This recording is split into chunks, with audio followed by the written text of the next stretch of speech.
We're back. Tom and Sam, bigging it up for Sky Sports Fantasy Football. How you doing, mate? Good to see you on Zoom and chatting Sky. How are things? Yeah, good mate. Honestly, I know this is like start of the season kind of buzz, but really happy to be back on it. Obviously, I have missed it. It was a troubled season last season, didn't do very well, gave up kind of halfway through.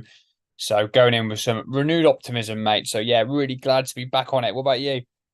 Yeah, likewise. Just excited to get playing again. I think Sky largely have priced up their players really well. It's certainly quite difficult to build a team I'm 100% happy with. I imagine everyone else has got the same problem, but that's exactly how we want it. And we all know the Sky game is for the true fantasy football nuts, isn't it? So that's what we want from a game. Yeah, we want those difficult questions, mate. We want those difficult picks. We want variety within players. I know a template will form, but early signs are good where people are not sending the same screenshot into the group chats, and that's like a really, really good sign. Gives us that little bit of variety and spice of life, which is exactly what the game needs because it's the best fantasy game on the planet, right? Without Absolutely, doubt. yeah. Point scoring, captaincy, yeah. For me, it ticks all the boxes. And despite like the other channel that I'm doing going into FPL, I still want to keep this Sky stuff going because I just love the game. Exactly the same. Sky's got the first place in your heart, mate, hasn't it? For Exactly, sure. exactly. And you can actually win some money from it as well, unlike your mug of tea or your coffee mug in goodie bag or whatever you get from FPL. Yeah, I know, totally, mate. Yeah, you have to have something riding on it. I personally think that. I know there'll be a lot of FPL kind of players watching this now as well who play Sky and think, well, I enjoy doing it. But for me, yeah, just that kind of little carrot dangle of decent bit of cash is always a winner, and of course the money in the mini leagues as well. You got former champ Liam Dorian in the chat as well. Thanks for Of joining us, course. Liam. Hopefully you enjoy this little podcast of ours. Yeah, good to have you in, Liam. Yeah, we're Um, Yeah, I just thought we'd go through the fixtures, the first 3 weeks worth of games, some stats. I got a slide on players that I think are just absolute shoe-ins, really, that everyone should be looking to get. A few budget enablers. I think, knowing the shoe-ins and then the budget enablers, I think pretty much forms half your team alongside the players you need to own for captaincy as well. And then one thing I've noticed Sky haven't done is you can't sort players by percentage owned and then actually see their percentage ownership. So I've pulled off those stats from FF stuff for people to see. What else we got? Oh, and then a couple of drafts from each of us as well to give you an idea of where we're looking to go. sounds like a good afternoon's pod, mate. That. All right, should we have a look at some fixtures then? Yeah, best part or one of the best parts for sure. First day. I mean, Friday the 11th of August, Burnley at home to Man City. It's obviously starting off with quite an exciting game in terms of points, but captaincy is pretty easy for that one, isn't it? I think you'd be a very brave man not to go for Haaland in that one. Would you agree? I was thinking Burnley asset, mate, but yeah, jokes aside, absolutely. I think I think my motto is taking a bit of pull this year and just trying to just go with the flow a little bit. And I mean, this is the absolute of stating the obvious, but that starts on game week 1 with just selecting Haaland as captain. Yeah, totally, mate. And then looking at the Saturday, got a few games where you could genuinely pick a captain from. We got Arsenal at home to Forest, Sheffield United at home to Palace, Everton at home to Fulham, Bournemouth at home to West Ham, and then Newcastle at home to Aston Villa. Few potential captaincy shouts in there. I mean, I've got Saka currently because if you look later on Monday the 21st, you're going to need him as a captain as well, I reckon. So I'm going to go Saka on that day. Just wondering what your thoughts are on that. Did you miss Brighton and Luton there, or was that just me? I may have done. But that was one of the ones I was going to talk about as well. Yes, this is already where the challenge comes in. Is it a case of just going through these fixtures right now and writing down the best captains for like the foreseeable and just trying to start with them? Or, as I've seen a few people discuss, is there a case of starting with a couple of them and then starting to do some 3-for-1s, all of that sort of stuff? I don't know the answer to that yet. Other than what you said earlier, it's really tricky to get all the players that you want in for captaincy. And the reason I said that, Tom, is based around Saka, starting with Saka, starting without Saka, and how to navigate that. And that comes up straight away. So I think if I was to choose best captain on that Saturday, much like the Friday would be Haaland, I think Saka would probably take the best captaincy based off what we know for the Saturday. So the early kickoff, though, is the only thing to consider, I guess. That's all. That's an old adage, isn't it? But yeah, I reckon. It's only in Sky as well, that, isn't it? Yeah. It's just a full-on Sky thing. I've been shafted by it numerous times. So, but where else would you go there, mate? Would you go for, like, you wouldn't go for someone in Brighton because you don't know what lineup he's going to go for. Lewis Dunk, like, he hasn't even featured yet in pre-season.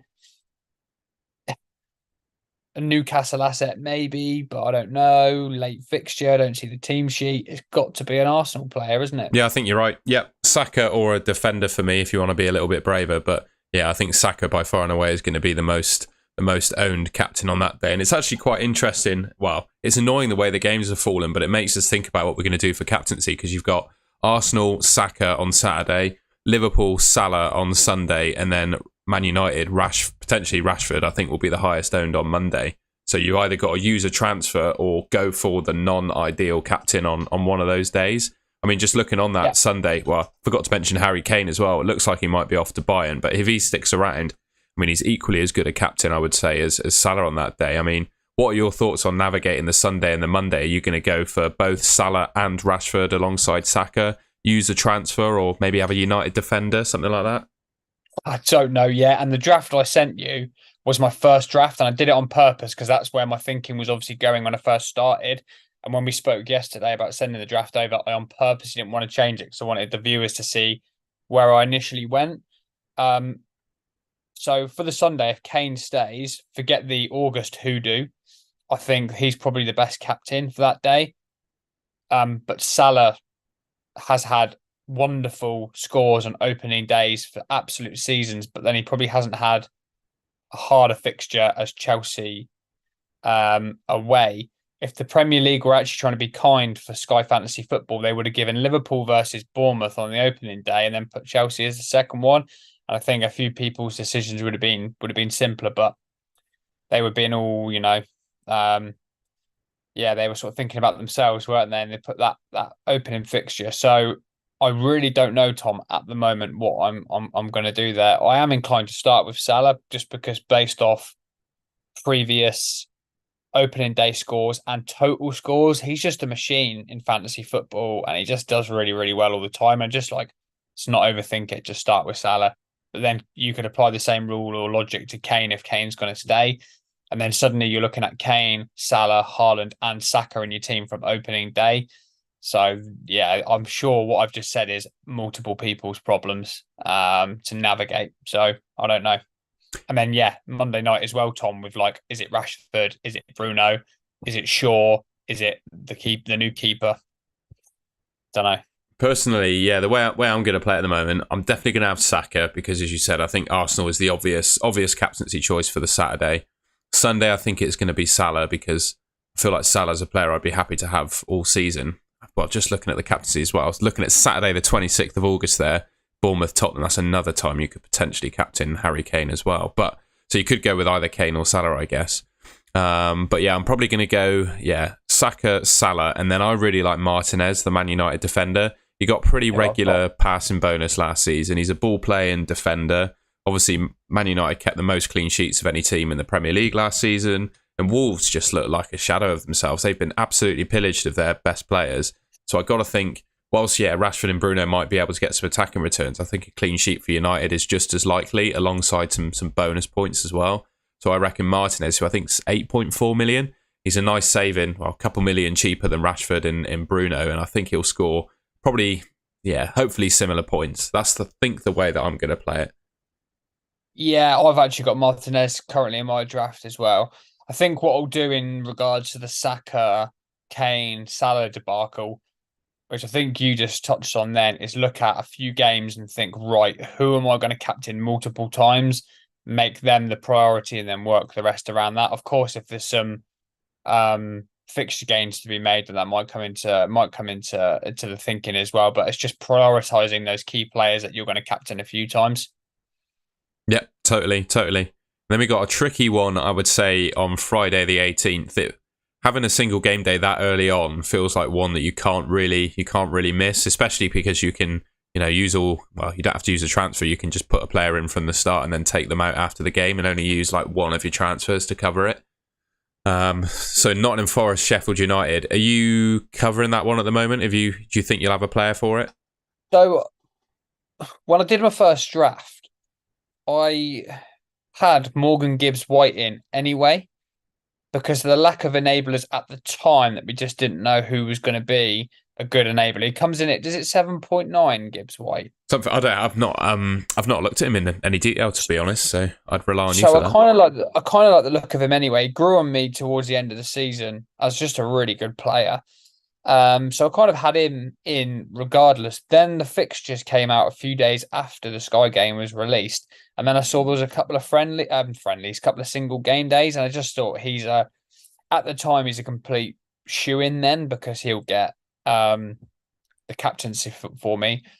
Slight concerns it's kind of an all or nothing, right? So if he doesn't get a attacking return, then you might end up on a 4-pointer. And I think the second thing is, he played a good part in that Euro run, didn't he, for England? In fact, the whole part. And so will there any be residual fatigue or resting coming back into the opening games of the Premier League? So that's my two kind of slight question marks there. But I know with high certainty that I'll be covering that, because I'll be looking at the later Nottingham games in the fixtures as well. So that's the plan at the moment. Fair enough. I'm thinking of going for Ndai from Sheffield United, because he's 7.2 million. And just looking at both teams' first fixtures, obviously Forest have got Arsenal, which is one of the toughest fixtures you can ask for, and Sheffield United have Crystal Palace at home to kick off. So I don't think, if you go for Gibbs-White, you're not going to really expect anything on the Saturday and then all eggs in the basket for the Friday, whereas Ndai, he could get something against Crystal Palace. I know he's on the penalties for Sheffield United. He's their talisman. He's going to play every game. No question he'll be in the team. And then, the fact that he's on penalties, probably takes free kicks too, means Friday I think he's a good option. I would suggest that Nottingham Forest are favourites for the game, and given it's a home game for them as well, probably going to score more points. But I just like having Ndai for the couple of games. He might not be the ideal captain, but I think with his price point and the fact he's got an earlier fixture that's better, probably serves him a little better, in my opinion. I think this will be very split this day. I think there'll be probably 3 or 4 options with people's strategies. Like, your one's totally viable, and I've seen quite a few people on that. I think my kind of way of thinking is also quite viable. What's happening with Henderson? That's a good question, and William Marsh has just put that in the chat as well. Again, I think that it's the Arsenal fixture that kicks things off, that puts me off. Like, would you want to go into that first game week owning a Forest keeper playing against Arsenal? I mean, I think you'd be lucky, you'd be happy with anything but minus points in that fixture. And do you fancy them to keep I just don't know if you keep a clean sheet against Sheffield United. I feel like Sheffield United could knock one in against them. So I'm just not massively sold on Henderson, but I can see why you go there. Yeah, because if he starts in good form, he's going to get you 5 points, 4 points on saves bonus, and we've seen time and time again, goalkeepers can score really highly and have a massively influential input into your final rankings. So they really are a key decision, and we have seen goalkeepers that are teams that have been quite leaky have goalkeepers that score quite highly as a result of saves. But it massively down to the form of the goalkeeper, right? We saw that a couple of seasons ago with what's he called, Meslier, didn't we? So there's kind of half of me that thinks, that's kind of a decent idea. But again, I don't think there's a right or wrong here at the moment. We shall see. And likewise, you could go for like a Awoniyi, the Nottingham Forest striker. I think Iheanacho was linked to them previously, but he's off. Looks like he's off to a different club now. I can't remember who he was linked to. But you could go his end of the season. I think he scored 6 goals in the last 4 games of Forest running, and basically kept them up with his goals. So, I mean, he could be a good option. And you could fancy him to nick one against Arsenal, and then he's probably the most likely player to score a goal in the Forest Sheffield United game as well. So, and I think he's in the 7 millions, isn't he, as a striker? I think he's like 7.2, something like that. He's ridiculously cheap. So he could be a good option for that one as well. To be fair. Yeah, no, I was going to say that. So would have been my next point you got there ahead of me. So absolutely, mate. And what do you make of just looking at Saturday, the 19th of August? This is quite a tricky one, to be honest. Got Liverpool, Bournemouth, and then Man City, Newcastle. I'd suggest my brain doing probability of a goal. It's got Salah and Haaland as equally likely to score in those fixtures, to be honest. I think that's really tough. Yeah, I'll probably just go Salah at home. I think that's what the majority will do, but it's really hard to tell. Wasn't Salah involved in like a nine? Wasn't Liverpool like not 7 or 9-0 last season, and Salah got no Nothing. involvement in Yeah. that home game against Bournemouth? I th- the thing with Liverpool is I know Salah's done really well every season, like continually, but there's a little bit of change there, isn't there? Fabinho's off, Henderson's gone. I don't know what sort of impacts that will have early on in the season in terms of fluidity and output and all that sort of stuff. So there is a question mark about that, but we're all going into it with the same boat. I guess we Just get the looking at one game versus Chelsea to see. I mean, if they look like absolutely terrible against Chelsea, then I think that's nailed on Haaland captain, isn't it? But if they look good and score a couple of goals against Chelsea, then it's really tough, I think, on that Saturday. Yeah, well, maybe Haaland will be the most captain. Maybe I'm actually wrong there with that one. I mean, Haaland was just a machine, wasn't he, last season? Where do you think you'll go, Tom, out of interest there I at the think moment? I don't really have an opinion on it at the moment. Like I said, I think we need to see how Liverpool play against Chelsea. And if they do well away at Stamford Bridge, which regardless of who's in charge of Chelsea or whatever, that's always a tough fixture to score goals in. If they score a couple of goals in that game, I think I'll probably go Salah on the Saturday. Honestly, I might just go with the majority on that one. Talking about what I said earlier, just we'll stick a poll out, won't we? There'll be plenty of polls out there. Just go right. Haaland had an opening day hat trick. He's 90% popular pick. Just stick it on Haaland.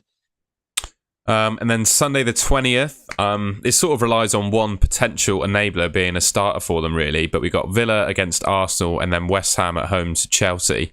At the moment, I've got Enzo Fernandez who would cover this game. Likewise, someone like Ollie Watkins, Everton at home, could be a really good captain. But I'm thinking of going, if he looks to be starting for Chelsea, I'm thinking of going for Colwill. Don't know what you think about that Sunday. Yeah, I've got Enzo Fernandez in at the moment. Same as you. Just think he's a really nice enabler. Don't think he's going to go off big, but we might end up with like double digits as a captaincy, which is cool. Colwill, absolutely. I am keeping very close tabs on that. I think if he starts for Chelsea, he'll start in my team regardless, whether or not I'll pick him as captaincy. There is an outside shout for like an Nkuku or a Jackson as well. That Jackson's really. I wouldn't. If someone said to me, "You're going to go," like, would you pick that sort of player, brand new to the league? But like, no way. But it's just his preseason performances have been absolutely brilliant so far, and he looks like he potentially could start. So, yeah, I think there's some good options there, mate. And Williams saying Watkins in the chat. I think it's a really tough one for me with Ollie Watkins because I think if I was picking a captain for I think he's a great, yeah, absolutely. I think if I was picking him though, you kind of want him in from the start, and with that Newcastle away fixture as the first one, it just makes it a little bit tougher for me. And you've just got to weigh up really who you think will score the most points across the 2 games, like the 2 weeks, and whether you think it's worth it, or maybe. You've got 50 transfers this season, so you could well use a transfer to bring in Ollie Watkins for that day. I think it's a really shrewd shout. I think if someone's brave enough to go with him from the start, I think that's great. I think there will be the bias to go with another striker because of the way the game's set up this year, in terms of options and formations. I did exactly what you said, Tom. I looked at the fixtures and went, I looked at Watkins and thought, right, he's a really good pick. Looked at the Villa fixtures and was just like, not so sure. So, yeah, again, we're not close enough for me to have a full decision yet. I need to see some more things. Like if Colwill starts, for example, he's going to be everyone's enabler, isn't he? Or one of, and then suddenly you can fit another premium in and then things change. So I think right now he's just a good option for that day, and I think things will materialise as the time goes on.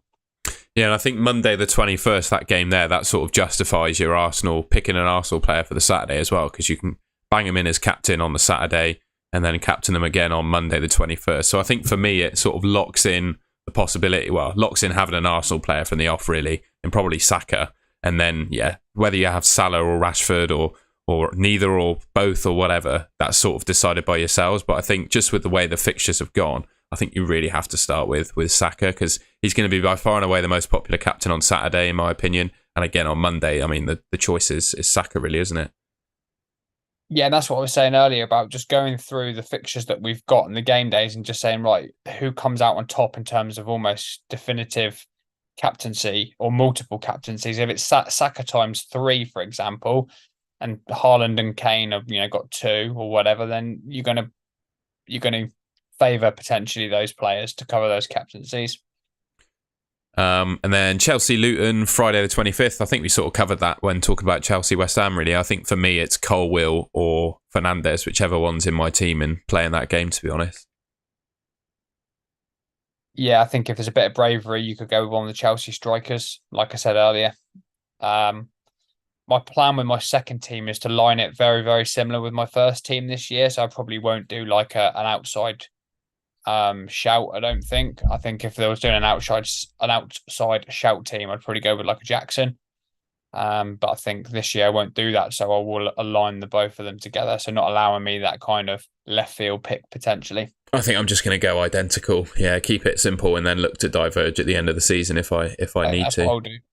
Yeah, I agree there, mate. Saturday the 26th, we got Bournemouth at home to Tottenham, West Ham. Why am I saying West Ham? Man United at home to Forest, Everton at home to Wolves, Brentford at home to Palace, Arsenal home to Fulham, and Brighton at home to West Ham.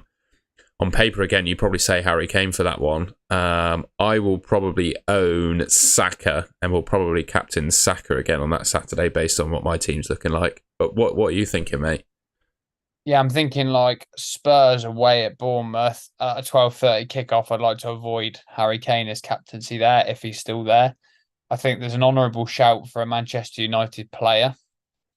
Probably something like a Fernandes or a Rashford.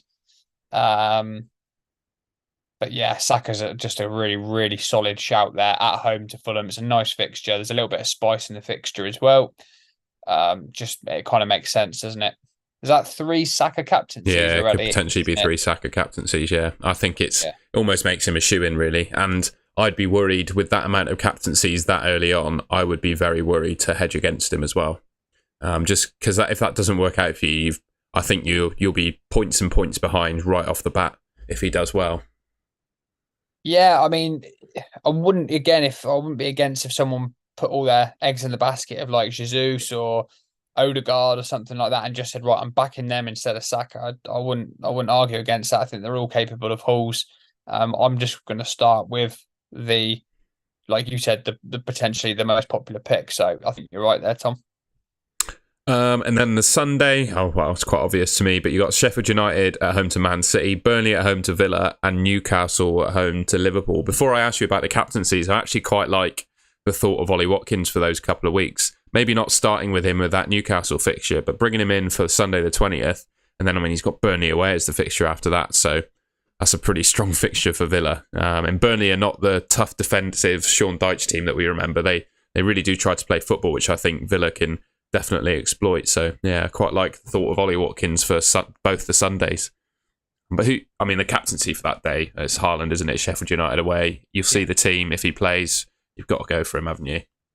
Yeah. Yeah, and just going back to your point on Watkins, I really like what Unai Emery's done with Villa anyway. I think he's made some strong acquisitions this summer. It all points to the direction of Watkins being a good asset. He played really well when he came in and then continued that. And I think with the signings he's made, DRB, Tielemans, on top of what he's already got, it just makes him a really attractive player. So I think sort of talking myself into Watkins on the chat right now, and you'll see in my draft later on where he could basically fit in. So, yeah. I like the thought of, I think Pau Torres is a really good signing for them as well. And he's one to watch because I think as a ball playing defender that he is, he's going to change the way that Villa play football a little bit. And we saw Tyrone Mings get some passing bonus last season, and he's not as good on the ball as Pau Torres is. So if the style of play that Villa were playing under Emery last season got Tyrone Mings passing bonus, I can only imagine it will do the same for Torres. So, I mean, if we get a Villa defender that gets passing bonus, how much is he? Is he about 8.1 million, something like that? Oh, Torres, yeah, I think so. So he could be really good value as well. I mean, you'd fancy passing bonus, potential clean sheet against Everton, and then passing bonus probably against Burnley as well. So he could be a good option, particularly like if Lewis Dunk, because he hasn't played any preseason minutes yet, particularly if Lewis Dunk misses the start of the season, I think Pau Torres could be an ideal placeholder or just someone that could replace him, to be honest. Yeah, I think my thinking is I'm going to go devil's advocate on this, and what I said earlier about I'm really trying to just pick as many tried and tested players as possible, unless there's a real gem that stands out. Example of Lewis Colwill, for example, or whatever. So I think devil's advocate on it is like, is he going to consistently get passing bonus? Is there someone else I could potentially look at that I know has been there and done that? That's the other flip side to it. And I think I'll start the season a little bit safer. All right, I think it was just useful to look at the opening fixtures there, and hopefully that gives managers an idea of who to pick in your team. And to be honest, beyond this point, like if you're picking your draft to start the game off with, I wouldn't want to look any further than this sort of timeline, because obviously you've got 50 transfers in Sky. So if there was a single game day beyond these weeks, I don't think I'd want to start with a player just hedging on that single game day. You'd want to use a transfer at that point, I reckon. It's not even that, Tom. It's like it's too far to look ahead. You've not seen one team play. Like you just want to get weight. I've learned this in previous seasons where I've like done a fan team side or FPL. Maybe not so much Sky, because Sky used to have the overall after 4 weeks and gone, oh my God, what have I done picking him for? Like, I don't want him anymore. And so again, trying to look at just that sort of first 4 to 6 weeks, because so much stuff's going to change. Enablers are going to show themselves. Someone's going to come in with really good form, etc., that we all didn't see. And I want to be able to react to that, basically. So I think that's solid advice, mate, just to look as far as that. And yeah, the fact that we don't have an overhaul after, because these fixtures would have been basically the 3 game weeks before the first overhaul. So you'd only have to build a team for these game weeks. But given that we don't have that now, you've really, I think, got to play it safe to start with, and you want to save those transfers, really. Yeah, like it. I think what William Marsh has put in the chat, like a bit of Salah to Kane sort of stuff. I think there's a lot of talk of some of that sort of stuff, and maybe we'll come to it a bit later on, won't we? But I think a few people will be utilising some moves early on, which is good. Definitely a good thing. What I thought I'd do next, and I'm conscious you haven't had any input into this one, but I think this set's quite obvious, really. I think at the moment in the game there are 5 players, provided that Lewis Dunk is actually going to play. I think there are sort of 5 players in the game that are absolute shoo-ins to every draft that I've made so far. I've gone for Trent. I just think his new position meant a lot of passing bonus towards the back end of last season. Liverpool, I think, are going to improve a little bit defensively, but regardless of whether, even if they stay at the same level that they did last year, Trent is going to do really well. And obviously, playing that new position, his attacking returns are going to go up as well. And he's only, 0.1 million more, 0.2 million more than Van Dijk. So, I mean... 10.1, I think. 10, he's 10. He's 10, yeah. So I think he's maybe just 0.1 million more than Van Dijk, which is obviously well worth the cash, in my opinion, with the attacking upside that Trent has. I do, mate. I absolutely agree. And he was seeing a lot more bonus in that new role, which is a lovely extra Brucey bonus for us owners. His chance creation was ridiculous. I just watched a little montage on it before this. If Nunez and Gakpo and Jota and Salah can just convert a little bit more, maybe not Salah so much, but certainly Nunez, when he plays, Trent's going to have a lot more assists. Totally. We mentioned Lewis Dunk already. I mean, he outscored Trent across last season, and he's only 8.3 million. We know that, I mean, even probably against Man City, he could achieve passing bonus. Every game he plays, he pretty much gets 60 passes a game. He actually, I think, made the most total completed passes in the entire league last season, and he's 8.3 million in the Sky game, which is just ridiculous value. So I think if he's, proves to be fit to start the season, he's a shoo-in. Enzo Fernandez, I don't think there was a game last season where he didn't get bonus points. I think every time he started for Chelsea since he signed, he got bonus points. It only says 92 total points, but obviously signed in January. Again, 8.4 million for a player with that upside is it's insane. And I think, that's that kind of bonus magnet midfielder for under sort of 9 million or so, I think is excellent value. And the fact he comes in $1 million cheaper than Rodri, and for me has exactly the same sort of points potential. It's just a shoe-in. I don't know what you think. Have you gone for Fernandes? Yeah, I have so far. Again, my draft is the first draft I picked, which it will look completely different now, but we're discussing all the options here. So that's why I've sent that draft in. But yeah, he is in that first draft. And then, well, we all know Haaland. I don't really need to talk about Haaland too much. He's in 77% of teams, so you'd be quite brave to go without him or go against him on the first game day. And then I've also gone for Ruben Diaz as well.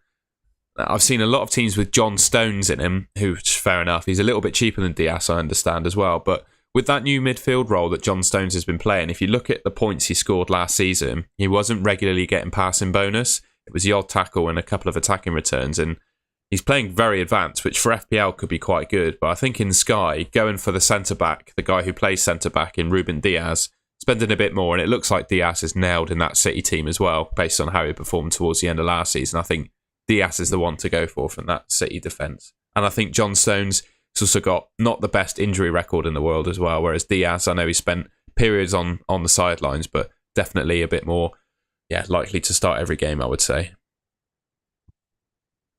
Yes, mate. I really like that rationale. I think that's really solid. I know we'll probably come on to it with City. It's just like, how many City do we start with? And there's so much chat about that already. I think it's a really interesting point, but I really like all those picks. I think Sky managers have finally clocked on to Lewis Dunk, just been like an absolute epic pick. Because he was a good pick like 2 or 3 seasons ago. I remember James, Planet FPL, going on about him. And I was sort of like, yeah, he's good. Yeah, kind of saw it, but didn't quite see it. And I think with the way that Brighton have picked up over the last couple of seasons, I think it's just raised the awareness to how much of a good pick Lewis Dunk actually is. So those are the shoe-ins then. And then the next page is just on about some budget enablers. Some of the cheapest players in the game that I think will return use some good points. It's looking like Basuma is playing regularly. Well, unfortunately limped off with an injury during pre-season. So if he's fit to start the season at least, I think he's a good option. I remember Højbjerg playing in a similar role for Tottenham, although it looks like Højbjerg might be on his way out. But certainly, the first season I remember that Højbjerg signed for Tottenham, he was in and around the same price, sort of 7.5 million, and he got passing in tackles pretty much every game and was just a solid option throughout the season. And I reckon Basuma could fill that role for Tottenham next season. Yeah, absolutely. He didn't have the best campaign last year, spent a lot of it injured, but Christian Norgard, season before last, was an absolute tackle monster. I think he made the most tackles in the Premier League. So 6.9 million, if he can refine that tackling form, I think is great value. And, sort of the Polinia level player that gets tackle bonus pretty much every game for less than 7 million. I think he could be good value. I went for Sam Johnston as well. I reckon of the cheapy keepers, Palace look really pretty good under Roy Hodgson, and it looks like Johnston has displaced Gaita in goal. It's just whether you want to go cheapy in your keeper or maybe go for someone like Onana. I think Ramsdale's the most popular keeper in the game at the moment, which is quite interesting. But I think Johnston's the best of the cheap keepers. I don't know how you feel about your cheap keepers, mate.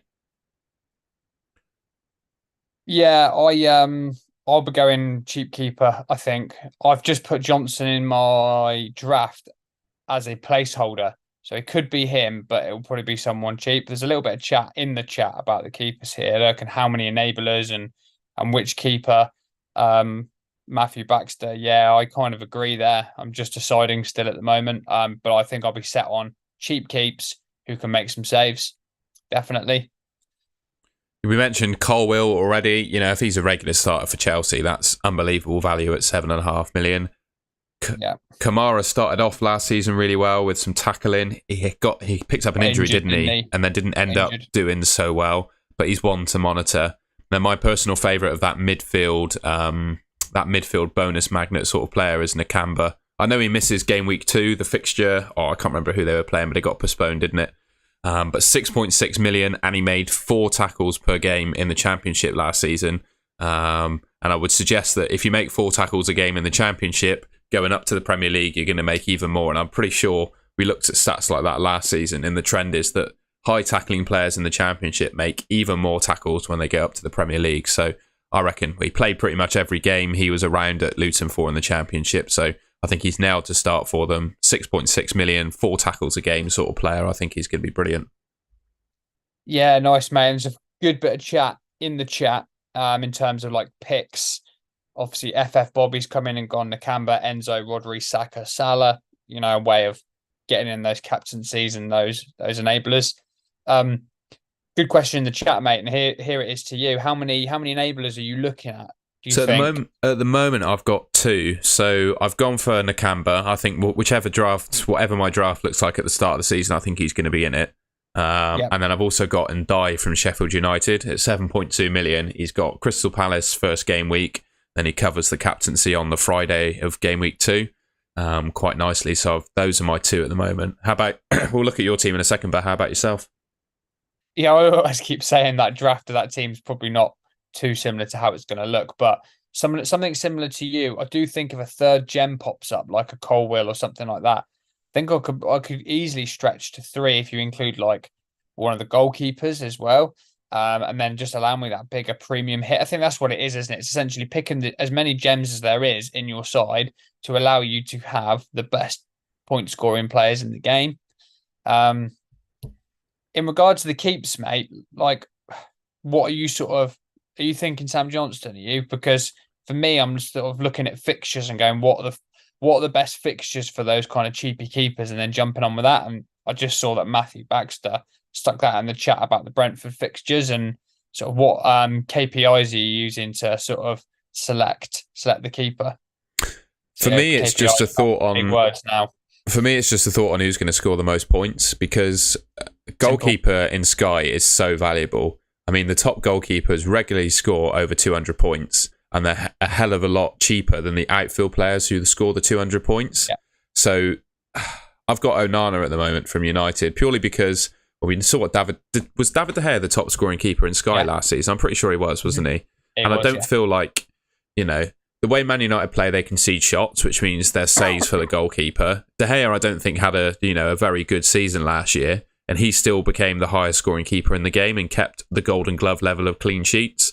So I think Onana will go in, replace David De Gea, and do the same. So I feel like, and as well, Man United, I think with the inclusion of Mount in their team, they're going to be a bit more of a possession-based team and keep the ball even more, and hopefully keep some more clean sheets. So I can't see past Onana at the moment, but Johnston is very close second with his price. Yeah. So my sort of thinking is that his price is pretty attractive, Onana. Yeah. And actually, if you were trying to squeeze in some more premiums, you might end up sort of sticking him in the sticks for 7.3, and then that means you could then you could go without Bruno or Rashford or Shaw or Martinez if you wanted, to allow a little bit more money being spent outfield. So that's a partial kind of thought process for me. As I said, I don't think my full draft will be ready like the day before, the same day even. I'm really trying to just weigh up the best possible options and see. Something else is going to happen in this next couple of weeks, Tom, that's going to change the face of what we know. Another enabler is going to show his face. Colwell might look like he's going to start. Someone is going to do something. A signing is going to be made. Someone's going to leave a team, and then it's going to point us all in the direction. And so I'm not trying to get too hung up with individuals at the moment, just a general plan of how I want to start. And the thing is with Flecken that Matthew mentioned, and I'm not going to try and, if you want to go for him, then fair enough. But the thing is with him, for me, I've heard he's not had the best preseason, and just the fact that he's new, if he gets off to a couple of bad games or makes a couple of mistakes, he's gone from that team, and Thomas Frank will just start whoever's on the bench. So the reason I'd stay clear of Flecken is just because he's unproven, whereas I know Onana's unproven, but I feel like with just the way he's going to transform the way that Man United play football, he's pretty much nailed in that team. And same with Sam Johnson. I think Johnson's proved himself in the Premier League already and did really well for Palace last season. So I think the two of those are just a little bit safer than Flecken, in my opinion. Is United's second choice keeper Tom Heaton? At the moment, yes, because it's Dean Henderson at the moment, but obviously he's going to go to Nottingham Forest. I think they're looking at a Japanese guy called Suzuki, but he's not actually signed yet. So it will be Tom Heaton if it's not Onana. Yeah. Oh, sorry, if Henderson goes.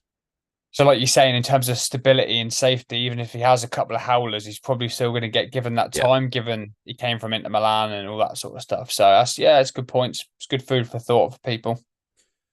So after the budget enablers, it's my draft. So yeah, I've pretty much spoken through this already. A lot of these guys are the shoe-ins that I mentioned, but yeah, Onana in goal, Lewis Dunk, Trent, Diaz, Martinez, who's going to cover me for captaincy on the Monday, Saka, who's going to be my captain on Saturday, Nakamba, Enzo Fernandez, Mo Salah, and Ndai, and then Haaland. What I would say, this might not be the perfect team, but what I think it does is it gets you through the first couple of game weeks without having to make a transfer. And I don't think you can say any of these players are going to get off to like an absolute flop of a start. I think they'll do you nicely. That's kind of what I'm after, really. Yeah, it's solid. I'm just going to shut my window because there's some music going on from the pub next door. Shall I have a quick look at your draft? Yeah, I actually still really like it, apart from the obvious, as you'll see. Go for it, mate. It's on the screen. So, yeah, this is the first draft that I actually did. And this was before the Mitrovic news of like going to Saudi. So I really liked him as a starting prospect to fit in those players. But obviously, that's now going to change. I didn't change the draft on purpose because I wanted people to see where my initial thinking was. So Johnston was either going to start or just be a placeholder for another cheap keeper. Obviously, Dunk, Zinchenko, and Martinez. So Martinez being the United cover and captaincy. And then Enzo, Salah, Gibbs-White, Rodri, and Saka through the middle. And then Haaland and would have been Mitrovic up top. Obviously, that can change now. So my thinking's changed a little bit. I'm not so sure I'll start with Zinchenko or Rodri. Obviously, Mitrovic will most probably come out given the fact that he's pushing for a move. But I think Dunk, if he's fit, I'll start with him. Fernandez will stay in. I think I'll still go with Gibbs-White. Saka, based off our conversation, I think I'll still be in with him. And obviously Haaland will be in there. So there's a few players that I think will definitely stay in there. William Marsh is asking in the chat, and I don't think there's a correct answer to this question, by the way, but he's asking, is the best formation 4-4-2?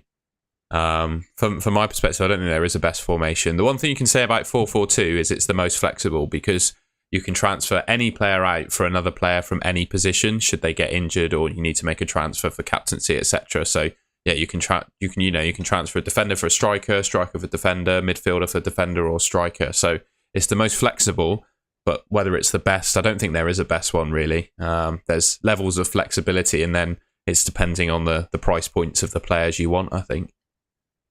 Yeah, like it, mate. I think there's some really good sort of options defensively and in midfield, and there's less options up top. But as you've said, if you've kind of got a couple of strikers in there, then it gives you some decent flexibility. And I think that's what I was trying to get at earlier. By going with that kind of extra striker, you could possibly have a little bit of a punt there with a Watkins, a Jackson, and then Cuckoo, one of the Forest forwards. Yeah, there's a couple of options there, and that's still a thought process for me, given how I want to set the team up. Yep, totally. And I think one thing we haven't spoken about yet, it might be a Twitter question. I can't remember exactly what people asked us on Twitter, but I think this season is going to be the return of big at the back or high points at the back for Sky. Last season, I just don't think there were enough clean sheets across the league to justify it, and the defenders were a little bit expensive, but based on their returns last season, Sky have hiked down the price of the big defenders a lot. So Trent is cheaper than he was last year. Diaz is nearly $1 million cheaper than he was last year. And you've got those Man United defenders as well in at $8.5 million alongside Lewis Dunk. I think there are easily 5 or 6 defenders this season that are going to score 200 points. And I'm not sure, well, obviously you can say that about the strikers because there's Salah and, well, Salah's not a striker, but you've got Salah, Kane, Haaland, who could all score 200 points. But I just think across the defence, for the value, that's the best position in Sky this season. But yeah, that's just my thoughts. Yeah, no, good thinking, mate, for sure. What have we got next? I think it was just a view of the most popular players in each position, just to show people. Yeah, interestingly, the most popular goalkeeper in the game at the moment is Aaron Ramsdale, which surprised me.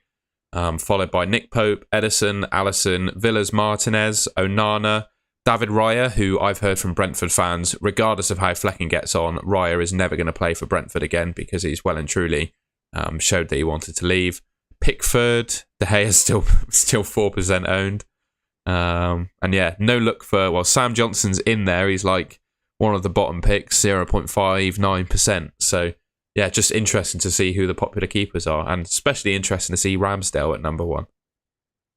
Yeah, he hasn't Yeah, I definitely agree. I think it will still be quite popular pick. Um, yeah, with the price point and the team that he plays for, but I don't think I'll be going with Ramsdale. I agree. Quick look at the defenders. No surprise, Trent is top. Kieran Trippier, 9.1 million in at 24%. He's not had a chat in our pod so far. What do you think of Kieran Trippier at 9.1 million? Nah, I not at agree. the moment. I feel for me, you want those defenders that you can always rely on getting consistent bonus points. If they don't keep a clean sheet, that you've always got a passing or a tackle bonus to rely on. Whereas Kieran Trippier, he might get the odd tackles and attacking returns, but I just don't feel he's going to be as consistent for points as someone like Lewis Dunk or Trent for me. He's 0.8 cheaper than Trent, but you're going to get so much more from Trent in terms of point return. He's got all the boat. He's got passing in his locker now, tackles as well, potentially, assists, goals, and clean sheets. Obviously, Trippier's got kind of set pieces and stuff, and clean sheets, but I'd say he's more limited throughout the rest of the stuff than Trent there. So, yeah, I think there's better options around the same price or cheaper. Got John Stones getting a lot of love. I can see why people are doing it, but he's not actually that much more than not that much less than Ruben Diaz as I thought he would be. But he just didn't get the consistent passing bonus in that midfield spot last season. So I would personally prefer Ruben Diaz, and hopefully that's enough justification to change your minds as well. But I think for 0.5 million more, I think Ruben Diaz is worth picking, and he's nearly half as owned as John Stones, which is quite interesting. And then Shaw and Martinez, I think both of them are really good options this season, particularly Martinez, actually slightly cheaper than Shaw, and I think is regularly going to get passing bonus. And given they kept the Golden Glove level of clean sheets last season, I think he'll do really well this year. Could even nip into 200 points, I reckon. Yeah, I had a little look at his. I think we were having the conversation. Then I went and looked at his scores before he got injured, and it was like, whoa, he's hitting some really nice returns. So yeah, he's played a lot of preseason as well, hasn't he? So he's I think he could be a really good pick. Any of the other lads on that list you want to look at in particular? I think the rest are sort of expected, really, aren't they? Yeah, absolutely. Yeah, we've talked about a handful of them as well already. Oh no, I think I might have missed the midfielders. I've put the strikers in twice. Oh well. We'll have a look at the midfielders another time. Can you remember who was in there or not? No, I think Salah's obviously going to be there. We'll have a quick look. Hang on, I'll read them out. 2 secs. Salah, Saka, Enzo, maybe. Apologies for that, folks. What do you reckon? What's your guess? I haven't looked at it recently to know. Probably Salah at the top. Saka at the top. He is 30% owned, followed by Salah, 27. Very close. Rashford's 25. Interesting to see how many have gone for those three. McAllister, 8.9 million, and he's in 15% of teams. He could be, if he gets passing bonus, he'll be all right, but I'm not totally convinced he will. Declan Rice is up there as well, 14% owned. I think Rice, we haven't spoken about Rice. Do you reckon he's going to be good for bonus? I was kind of really on it for him. I was like, he's just going to be a shoe-in for it. And then having watched them in pre-season a little bit, just not as confident. I think a few people were sending in his amount of passes as well, and he wasn't quite getting up there. But it's pre-season, isn't it? So I think Declan Rice he could be a real talisman. It's just a watch, monitor, and wait for me. And then for the strikers, it's obvious Erling Haaland leads the way. 77% of the game own him. Harry Kane in second, 22%. Jesus, 18. Watkins, we said we really liked him, on 14. Callum Wilson, 13%. I mean, these are all decent picks, aren't they? You can't really argue with them. But as we said, I just feel like the strikers are going to be, well, it shows with their ownership, are just going to be less popular than the other because you can fit less of them in, and I think there's just less of them available as well. Yeah. Spot on. Do you want to have a look at some Twitter questions to round us off? Yes, mate. I'll just load it up. Yeah, wow, we've done 50 minutes already, haven't we? We've done all right. We want to hit the hour mark as a ballpark, don't we? Before everyone falls asleep. Thanks everyone that asked questions on Twitter. First one from Dean Hicks. How many Man City players are you going to start off with? So my current thinking for this at the moment is between 1 and 2. Yeah, I'm thinking 2 or 3. I'll definitely have Diaz and Haaland. Rodri's a really good pick, don't get me wrong, but it's similar to most seasons. I just can't fit him in. And with someone like Enzo Fernandez being basically a million cheaper and offering the same sort of points potential, I'm just always going for Fernandez. So I'm on 2 at the moment, and I don't see myself drifting away from that, to be honest. Yeah, especially to start with anyway for me. Nichols, FF Nichols is asking Saliba and Alisson or versus Onana and Diaz. So I think you're saying Luis Diaz there. What would you say? Or Ramsdale and Stones as another option. What was the first one? Saliba and Alisson. Yeah, I don't know. It's hard to tell, but probably that one. I personally like, unless I think he's talking Ruben Diaz rather than Luis Diaz, actually. He's spelled with a Z. In that case, that changes it. Yeah. I'm saying Onana and Diaz. Yeah. FPL Commander saying, do we need to start off with Trent in this game or hold off as Liverpool are still all over the place defensively? I mean, he's got a point for, in pre-season.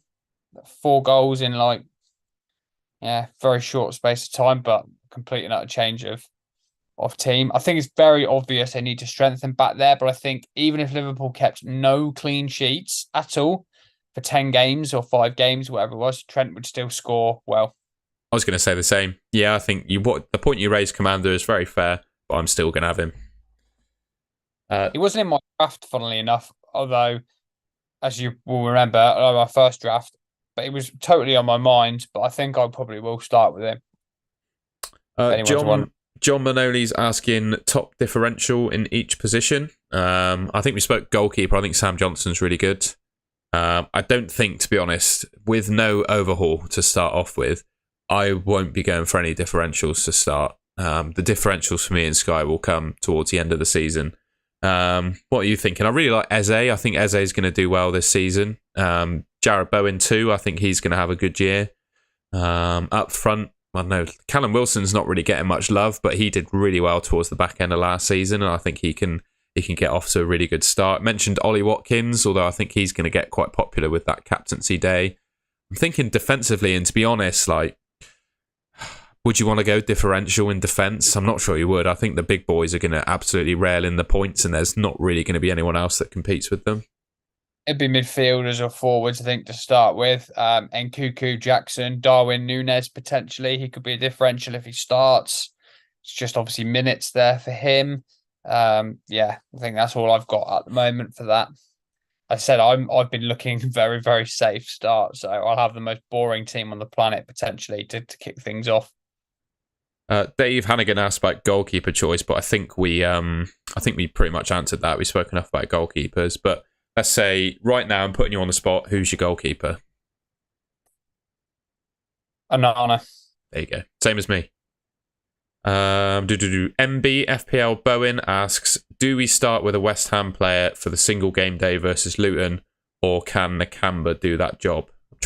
We didn't cover that single game day with those fixtures, did we? Because I think it's probably, is it in September or early September? Let's have a look.